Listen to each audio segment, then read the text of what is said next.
நம்ம சேனலை சப்ஸ்கிரைப் பண்ணுங்கள், ஷேர் பண்ணுங்கள், கமெண்ட் பண்ணுங்கள்.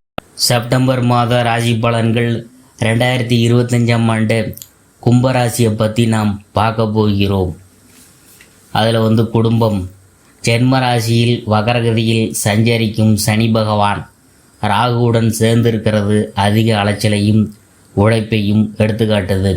இதனை உறுதி செய்வது போல அஷ்டம ராசியில் செவ்வாயும் அமர்ந்திருக்கிறார். ஆரோக்கியத்தில் கவனமாக இருத்தல் மிகவும் அவசியம். சிறு உபாதையானாலும் மருத்துவரிடம் காண்பித்து சிகிச்சை பெறுவது நல்லது. வருமானத்துக்கு சமமான செலவுகளும் இந்த மாதத்தில் இருக்கும். மாதத்தின் கடைசி பகுதி பணப்பற்றாக்குறை சற்று கடுமையாக இருக்கக்கூடும். பணம் கொடுக்கறது, கடன் வாங்குவது ஆகிய இரண்டையும் தவிர்க்கிறது அவசியம். குடும்ப பிரச்சனைகளும் கவலையை அளிக்கும். திருமண முயற்சிகளில் சிறு பிரச்சனைகள் ஏற்பட்டு அதன் பின்பு வரணமையும். வெளியூர் பயணங்களில் ஏமாற்றமே மிஞ்சும். அடுத்தது நாம் பார்க்க போகிறது உத்தியோகம். உத்தியோகத்துறைக்கு அதிகாரியான செவ்வாய் ராசிக்கு அஷ்டமஸ்தானமாகிய கன்னியில் நிலை கொண்டுள்ளதால் பணிச்சுமை சற்று அதிகமாகவே இருக்கும். இருப்பினும் மேல் அதிகாரிகளின் ஆதரவு பணிகளில் உற்சாகத்தை ஏற்படுத்தும். லாபஸ்தானத்தை குரு பகவான் பார்க்கறதுனால ஒரு சிலருக்கு ஊதிய உயர்வு கிடைக்கிறதுக்கும் சாத்தியக்கூறு உள்ளது. அடுத்தது தொழில் மற்றும் வியாபாரம். பாக்கிய லாபஸ்தானங்களுக்கு குரு பகவானின் சுப பார்வை ஏற்படுவதால் வர்த்தக துறையினருக்கு லாபகரமான மாதமாகும். உங்கள் சரக்குகளுக்கு சந்தையில் நல்ல வரவேற்பும் லாபமும் கிடைக்கும். சக கூட்டாளிகள் ஒத்துழைப்பாங்க. புதிய சரக்குகளை மக்களிடையே அறிமுகப்படுத்துறதுக்கு ஏற்ற மாதம்தான். வங்கிகளின் ஆதரவும் சலுகைகளும் கை கொடுக்கும். கலைத்துறையினர். கலைத்துறைக்கு அதிபதியான சுக்கிரன் இந்த மாதம் முழுவதும் ஓரளவே அனுகூலமாக இருக்கிறார். வாய்ப்புகள் குறையக்கூடும். வருமானம் நீடிக்கும். ஆயினும் தேவையான அளவுக்கு இருக்காது. ஆதலால் பணப்பற்றாக்குறை ஏற்படக்கூடும். மாத ஆரம்பத்திலிருந்தே திட்டமிட்டு செலவு செய்தால் நல்லது. அரசியல் துறையினர். கிரகநிலைகள் அனுகூலமாக இல்லை. மேலிட தலைவருடன் பழகுவதில் எச்சரிக்கை அவசியம். முக்கிய விஷயங்களில் உங்கள் சொந்த கருத்துக்களை வெளியிடுவதையும் தவிர்க்கிறது நல்லது. கூடிய வரையில் உங்கள் சொந்த கருத்துக்களை இந்த மாதம் முழுவதும் வெளியிடுவதை தவிர்ப்பது உங்கள் எதிர்காலத்துக்கு நலன் பயக்கும். சிறு தவறும் பெரிய பிரச்சனையில் கொண்டுவிடக்கூடும். குறிப்பாக மாற்றுக் கட்சி தலைவர்களுடன் பேசுவதையும் தொடர்பு கொள்வதையும் தவிர்ப்பது நல்லது.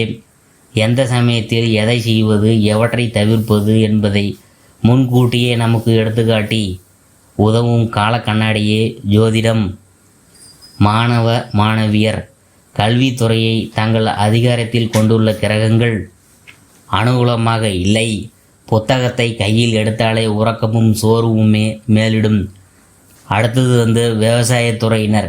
விவசாயத்துறைக்கு அதிகாரம் கொண்டுள்ள பூமிகாரகனான செவ்வாய் ராசிக்கு அஷ்டமஸ்தானத்தில் சஞ்சரிக்கிறதுனால வயலில் கடுமையாக உழைக்க வேண்டியது வரும். செவ்வாய் உஷ்ணங்கிரகம் ஆதலால் கடுமையான வெயிலில் பாடுபட வேண்டியது வரும். தண்ணீர் பற்றாக்குறையும் ஓரளவு சமாளிக்க வேண்டியது இருக்கும். பழைய கடன்கள் மன அமைதியை பாதிக்கும். அடுத்தது பெண்மணிகள். அஷ்டமஸ்தானத்தில் செவ்வாயும் ஜென்ம ராசியில் சனி மற்றும் ராகுவின் கூட்டு சேர்க்கையும் உள்ளதால் உங்கள் உடல் நலனில் கவனமாக இருத்தல் அவசியம். நரம்பு தளர்ச்சி, கை கால்களில் குடைச்சல், ஒற்றை தலைவலி போன்ற கோளாறுகள் பாதிக்கப்படுறதுக்கு சாத்தியக்கூறு உள்ளதை கிரகநிலைகள் எடுத்துக்காட்டுது. சிறு உபாதையானாலும் மருத்துவரிடம் காட்டி சிகிச்சை பெறுவது நல்லது. அறிவுரை. ஜென்மராசி மற்றும் அஷ்டம ராசியான கன்னி ஆகிய இரு இடங்களுக்கும் சனி, ராகு, செவ்வாய் ஆகிய மூவராலும் தோஷம் ஏற்படுறதுனால உடல் ஆரோக்கியத்தில் கூடுதல் கவனமாக இருக்க வேண்டும்.